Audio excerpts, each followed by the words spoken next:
Hi everyone, today I want to talk about why do I normally advise young people to abstain or to wait when it comes to dating. On the other video, you can watch it after this, I talked about the, dating and marriage.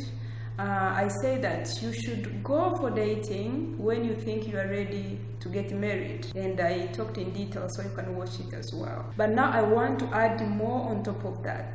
Why do I advise that you take it slowly? It is because normally dating bring distractions. So to avoid distractions, it's better you wait. Distractions in terms of anything that you are doing. Remember, when you are committed to someone in relationship, believe me or not, it is going to need your attention. It is going to need your attention, from physical attention, spiritual attention, and sometimes that's why people go ahead and commit suicide, because it accumulates your all of attention most of the time. If you have gone fully, it will take your attention, it will take your emotions, it will take from the spirit to the physical. And therefore, if there is something that you are really committed into that you are doing, it is more likely that dating is going to be somehow or somewhat a kind of distraction. For example, if you are studying, I assume you are studying maybe at the university or high school or whatever, or you are doing a certain project which is very serious and it requires your attention, your 100% attention. Getting into dating, it may steal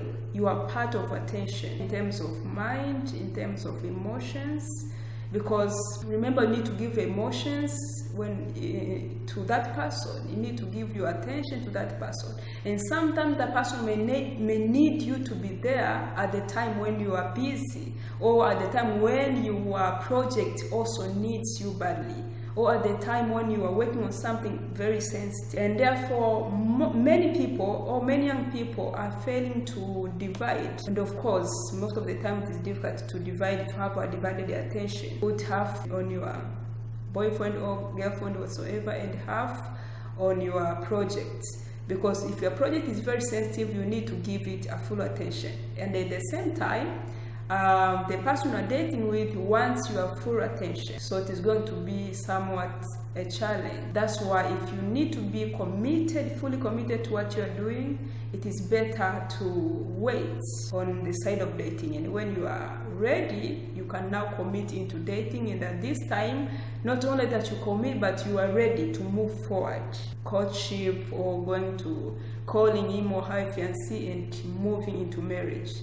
That time you are ready to get married or to marry. So number one is to avoid distraction, but number two is to find yourself, because many young people, I believe many of them are still, struggling. They are still finding who they actually are. Are they going to be doctors, nurses? Are they going to be engineers? Are they going to be finding themselves in terms of career and in terms of their life as a whole on a long run? They have not defined their life, like their career destiny. They are still on the move, they are still on the march, they are still on their way. So at this time, really, you need to be serious and you need to be committed into your career, into what you want to be. And if you divide this attention, put the attention into your career and put some of the attention to dating part, it is more likely that one will be having a higher weight than the other. Maybe dating is going to take a higher weight,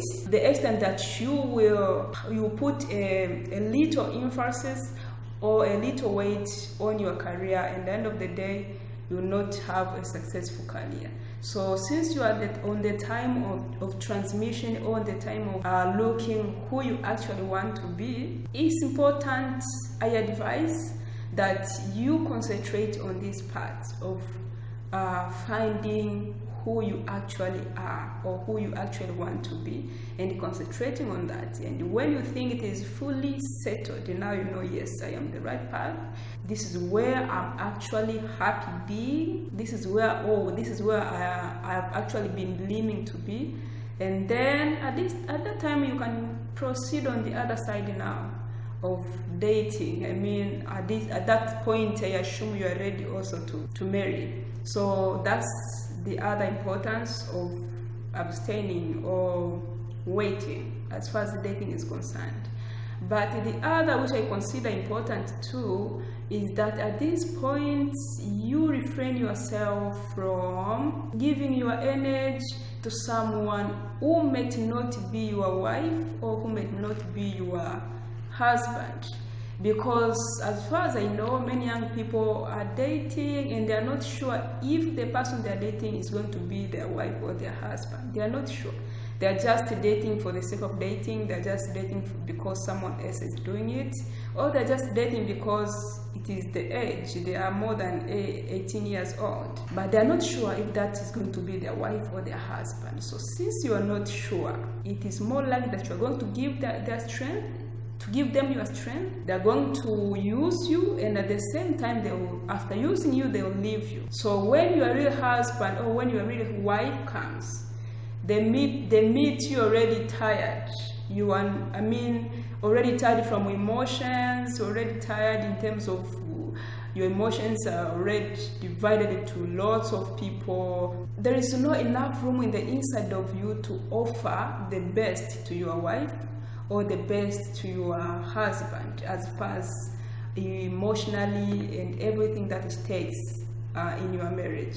So preserve yourself by waiting for the sake of your future wife and for the sake of your future husband. You may ask, how does it distract me? Because I remain me. If I date even 15 people to 20 people before meeting my wife or my husband, it doesn't matter. It matters because every person you date will leave their mark on your heart, and it's more likely that they are going to leave even their character on your heart.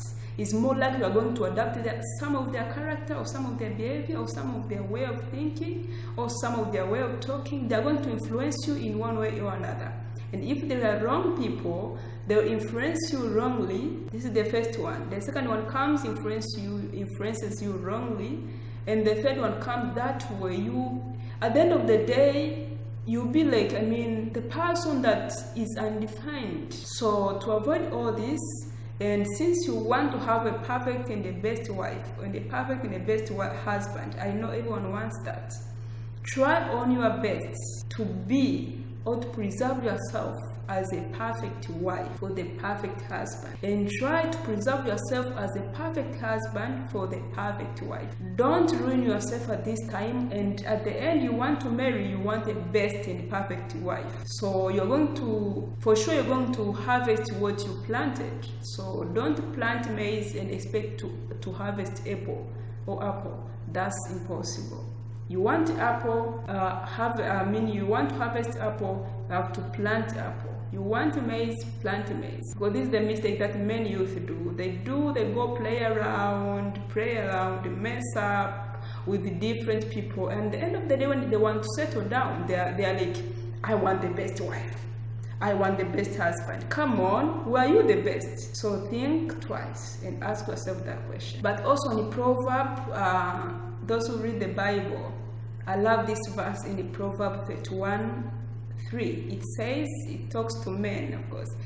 It says, kings, don't give your strength to women, and don't give your ways to those which distract. For those who read Bible, I love this verse in Proverbs. And for those who read Bibles, I love this verse in Proverbs 31:3. It says, don't give your energy or your strength to women, nor your ways to those which destroys kings. And for those who read Bible, there is a verse that I love in Proverbs 31:3. It says, don't give your strength to women, nor your ways to those which destroys kings. Obviously, it is talking with the men, or it is talking to men, that don't give your strength to women or your ways to those which destroys kings. So it is really known and it is true that women have the ability to destroy the destiny of men if it is the wrong women in your life. for you as a man. You know, as a man, you are a king. You know that. So the best way to destroy your destiny, the best way to destroy, your career, it is when you give your strength to women. By being with these women, tomorrow you are the other day you are the other, unnumbered women. You give them your strength. It is tell that you are ready for your career, or you are ready, to be destroyed, because they have this ability to destroy you, either emotionally or physically or financially or spiritually. Whether you know it or not, they are going to destroy you. So in order to avoid this, don't give them your strength. Abstain from it. Keep your strength for your wife. The same to ladies. The Bible says that a good woman, a good wife comes from God. Means God is the one who offers the good wife to the husband. So if you want to be offered to a good husband, you want a good husband, you have to preserve yourself as a good wife. Because if you're not a good wife, how do you expect God to pick you? So play your part. Preserve yourself as a good wife for God to handle you to the man of your dream. So this is very important. And that was my number 3 advice, that you have to keep yourself, you have to abstain from dating, unnecessary dating, because of the one who will be your husband or the one who will be your wife. You have to be faithful to them even if you don't know them. I know at this time maybe you don't know who will be your wife or who will be your husband, but even if you don't know them, still be faithful to them. Say, I am not doing this because of my future husband. I am not doing this because of my future wife. And the more you do it, even your future wife, where she is, wherever, she'll also respond in the same way, because it is the spiritual life. It is more likely that she'll also respond the same way. She'll also keep herself.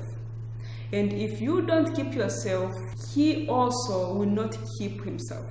For the ladies now, if you don't play your part, keep yourself for your future husband, means even your future husband is more likely that he will not keep himself, because why should he, while the wife herself does it? So this is what it is.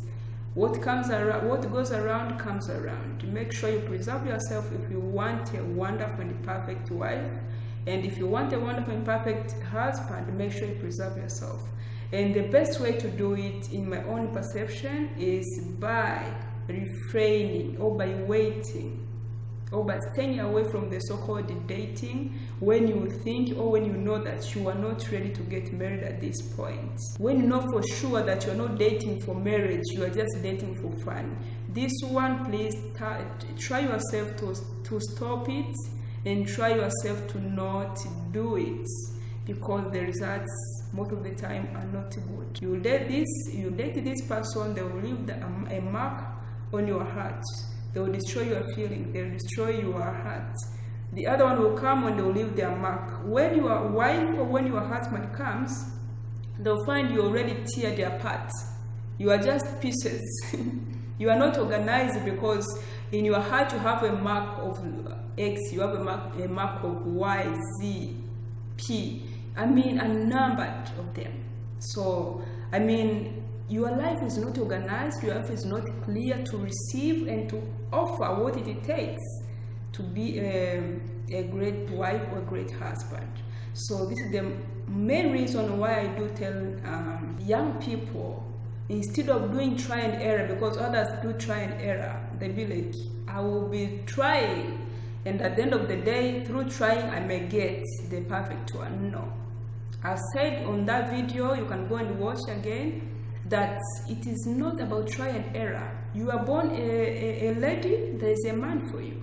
You are born a man, there is a woman for you. That's for true. God is a good God. He didn't bring you on earth for you to just miss a husband or to miss a wife. That doesn't sound like God. So try and error again, does not work in my own perception. Wait. Tell God, I am waiting and I'm being faithful for my husband who is coming, the one you are bringing my way. I'm faithful and I'm waiting for my wife who is coming. God is a good God and is a rewarder. So definitely you get a perfect one, and you enjoy life together, because you already, both of you will be fresh, and your hearts will be fresh, ready to receive the love and to give the love to one another, and to enjoy life that God created you to live, the life that God created you to live, the life of harmony, joy, happiness.